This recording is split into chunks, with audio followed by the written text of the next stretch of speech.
Put that billboard out on 97 in Atlanta. They took all the, because they used to sponsor sports. You're right. All that down, they don't do anything for the community anymore. That's the new one. The new one. They told me The 20th, that'll be the 13th. yeah. Okay. Yep, I'll let them know.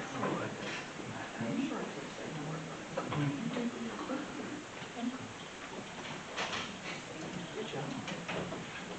You press all the time. We have to push some car.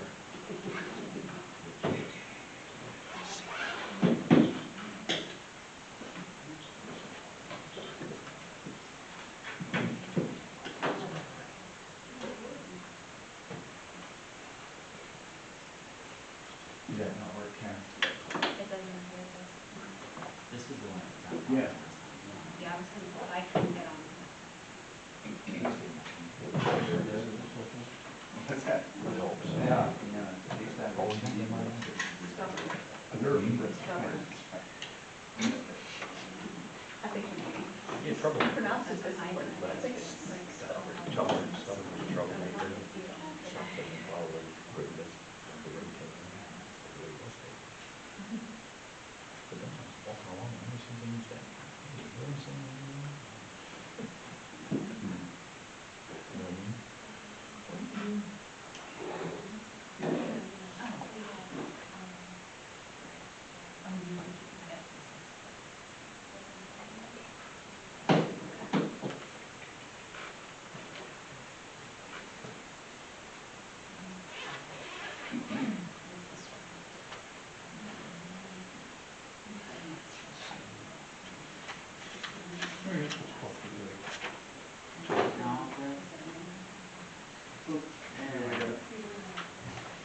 You gotta keep coming.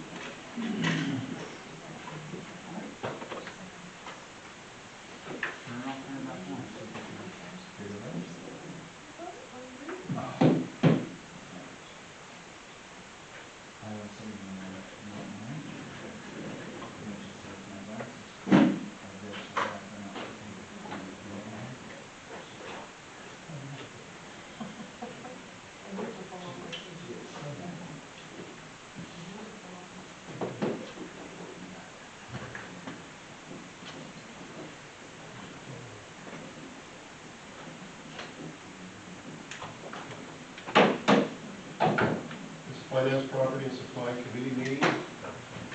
Call to order. This is a meeting of the Littlestown Area Board of School Directors. This is a live in-person presentation taking place in public according with the Sunshine Act. By attending and/or commenting publicly in this meeting, you are consenting to the recording, retention, and future viewing of this meeting. Terry, can you call the roll? Jeannie Ewan. Here. Brian Moyer. Here. Nick Lovell. Here. Stephen Yerger. Here, please rise for the pledge of allegiance. I pledge allegiance to the flag of the United States of America and to the republic for which it stands, one nation, under God, indivisible, with liberty and justice for all.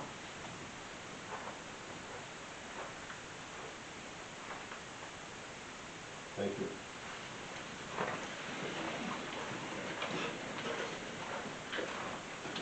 We now recognize members of the public who have signed up to provide comment as stipulated in policy 903. When your name is called, please approach the podium and state your name, confirm that you are a resident or taxpayer in the district, and topic of discussion for the record. Please direct your comments to the board as a whole and not to the individual. We ask that you limit your comments to 5 minutes or less. This is a privilege to speak, may be interrupted, revoked, or recessed, or the meeting may be called by the chair if the speaker does not observe reasonable decorum and orderly conduct. Thank you. Suzanne Johnson.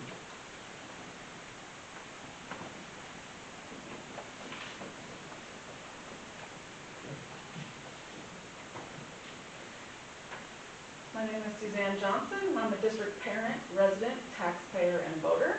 With elections on the horizon, board members are now repeating my concerns that the district projects deficits when creating the budgets, while there's actually a history of surpluses after each year's audit. It appears that you tell us there will be a deficit when creating the budget, to justify raising taxes so that there will then be a surplus to fund additional spending. Last June, the administration asked for a 1% tax increase per year for 3 years to build up to an estimated $500,000 bond payment per year for the new ACTI building project.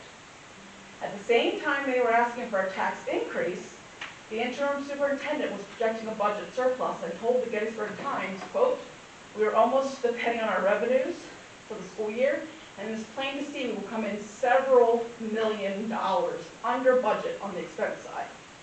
So voters need to be asking, why didn't you stand up for taxpayers instead of raising taxes when the district was expecting a surplus of several $million?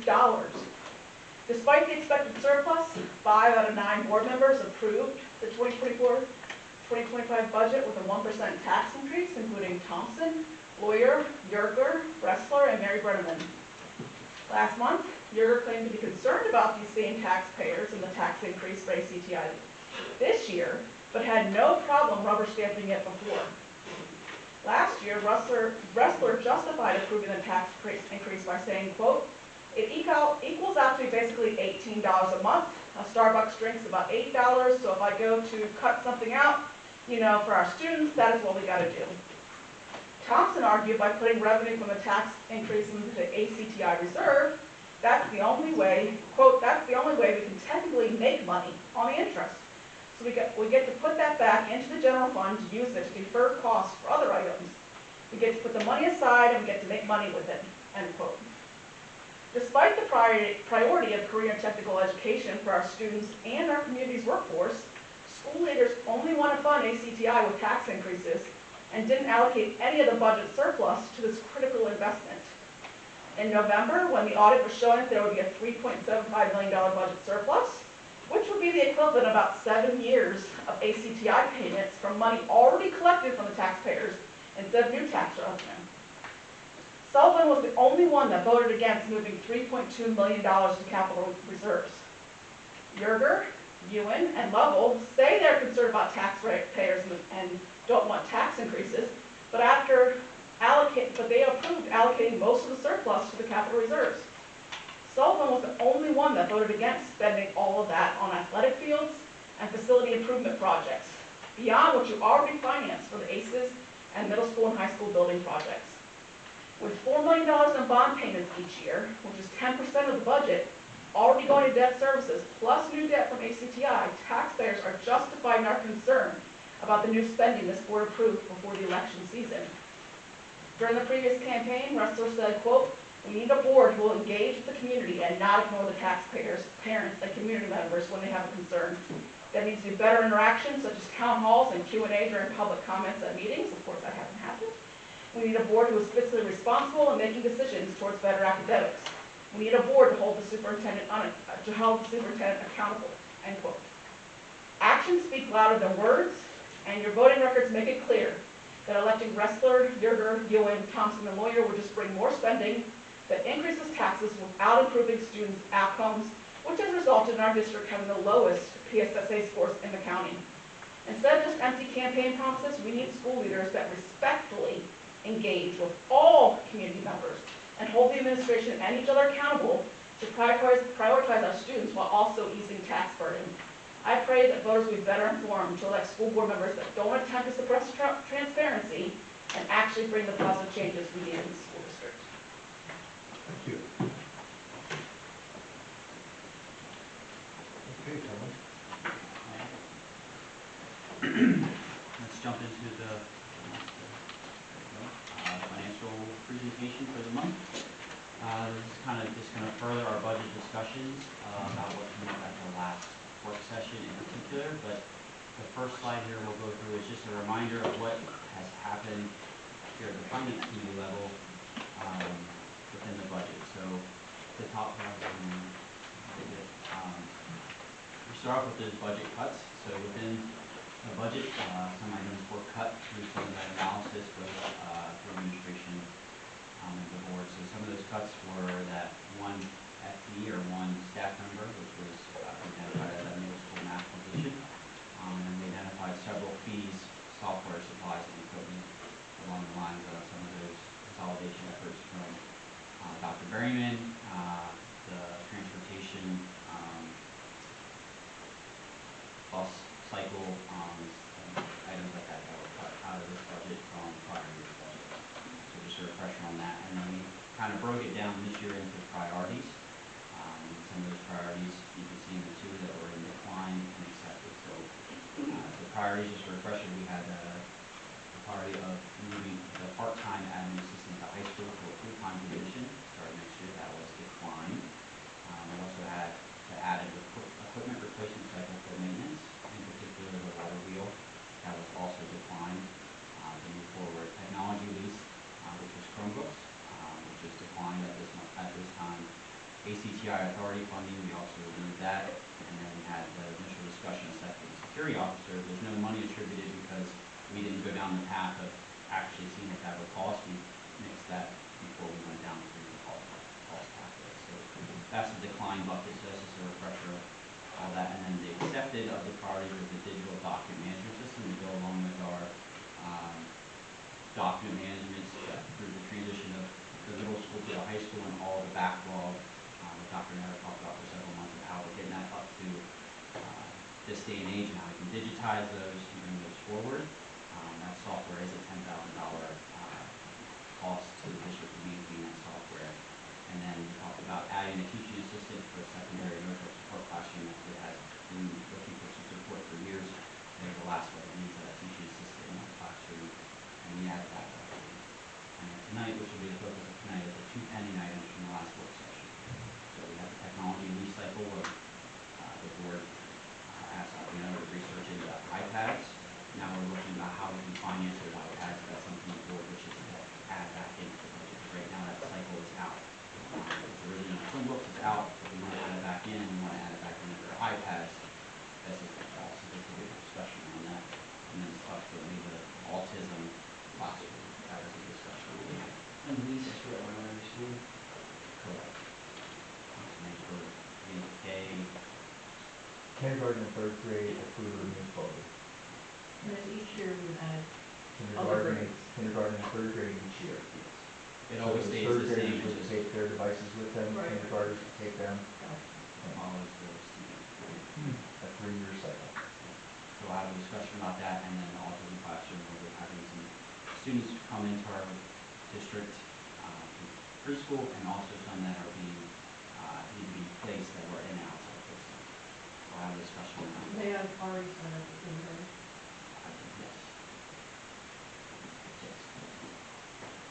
I didn't know if they officially said yes. Yeah, kindergarten registration is taking place, and that's part of what Dr. Fiasci does. With that kindergarten registration, she researches and seeks out those students that may be in placements or may need special needs.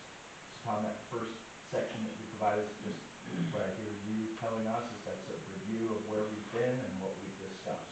So this started back in December, January, when we first kind of looked at this, internally, I should say, December, and then it went out to the FP&S committee in January, February, March, April, and now we're in May. So just showing the work that we've done and the decisions that were made that will either move forward or not. And just to clarify, we're not going to not have a math teacher, we're using a high school. Correct. Yes, that was a reduction in staff, and then it was a restructure around that reduction in staff. And we are doing $180,000 for ACTI from last year's 1% every year. Correct. at This would be least, an at the additional, very least. this would be an additional Right. addition of 180,000, so year two, essentially, of the 3-year progression. Any other questions about menu inputs? And the fields are on this board. The fields will be on the capital projects, which will be addressed usually every fall. But that time frame is, they won't be on this budget, because that's not a general plan, it's a capital project. So we'll revisit those, but we want to earmark towards those again in, usually it's November, October, November, kind of depends on timing. And then we'll actually have a later date when we got the bid and do that stuff. So we'll do that again this fall, and then we'll have a final review when the bid documents are completed. So one of the things I just want to share is I think what I've heard and what Tom's placing here is, these are the things that we talked about within the budget. Tonight's discussion's purpose is really to determine where and how we're going to fund them. Are we going to use general fund to fund them, or are we going to use them? taxes. We understand that the committee is looking at overall supporting a 0% tax increase. So we understand that. We're simply looking for guidance as to what areas and where we're going to pay for some of these needs that we have. Or do we not need to pay for some of the things, like the technology devices? So, yep. Yeah, So I just want to make sure that the purpose for tonight was out and everyone understood that. and the main focus would be on the bottom two items, the pending items, to see if they fall in the decline, whether they accept it, or where we feel, and then options based off of the decision that's made. So that's where the next slide will come in, which is the kind of the true focus here tonight about the budget.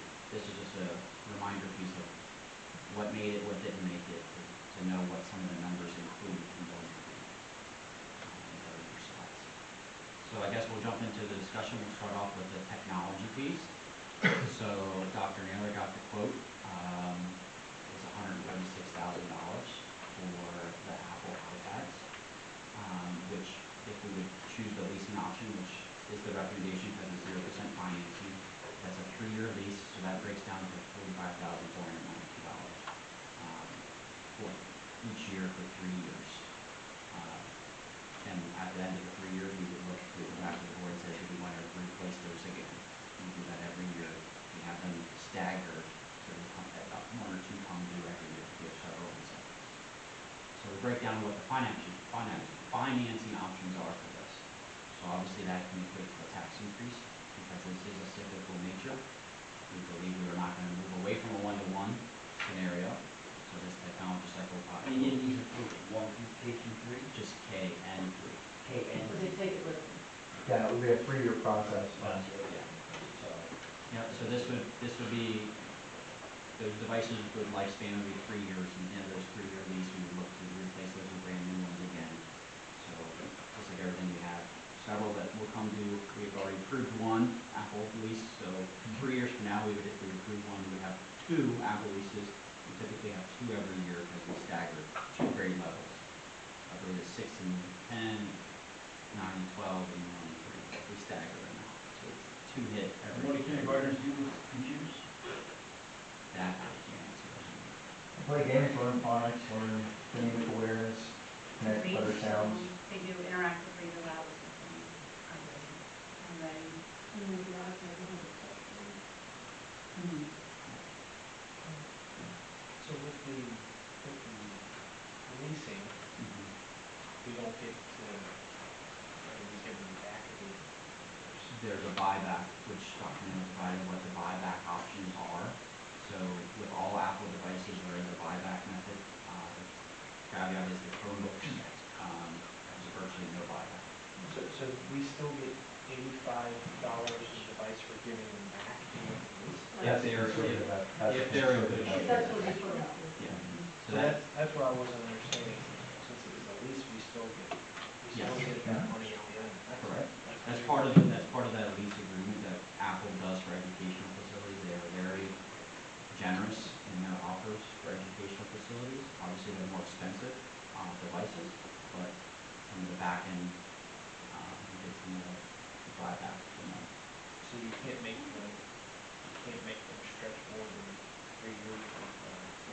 In order to get a buyback. So, yeah, so we would not, I guess it's, I'll take that I was one. gonna say, The guarantee is after 3 years. The guarantee is $85. They can't guarantee that after 3 years. So it could be significantly less. But the fortunate part of that would be, as I shared earlier, that's a conservative estimate. Dr. Naylor shared with me the listing of the iPads that he sold. He sold several more back for substantially more than $85 per device.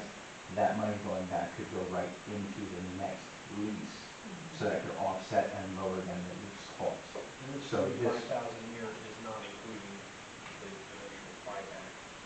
Correct. It's the purchase. So in 3 years, we would see that first buyback of this cycle take effect for the elementary school. We already see that buyback at the high school and middle school. and we would only issue the buyback if the board would then reissue a new lease to replace what's being bought back. So it's kind of we have to wait the 3 years out, and the board says we're willing to then do a new lease. issue a buyback in conjunction with the new The next lease. cycle. Correct. So we wouldn't do that until we knew we had a new lease to replace these ones. So, but there is the option is there, so we're kind of buying them, it's, they're like, if we get them and say a future board decides not to do the buyback, and just keeps the ones that we have for a year, then they're offers, we don't have to do Correct. anything additional, we don't have to pay anything additional. It's Correct. similar to like a lease to own option. There you go. We get to Yeah, kind of that's- those that's exactly essentially. what- Yeah, lease to own, okay. And then we give you credit for. And the reason we do the leasing instead of outright buying them is because they're 0%, so we can lessen it to 45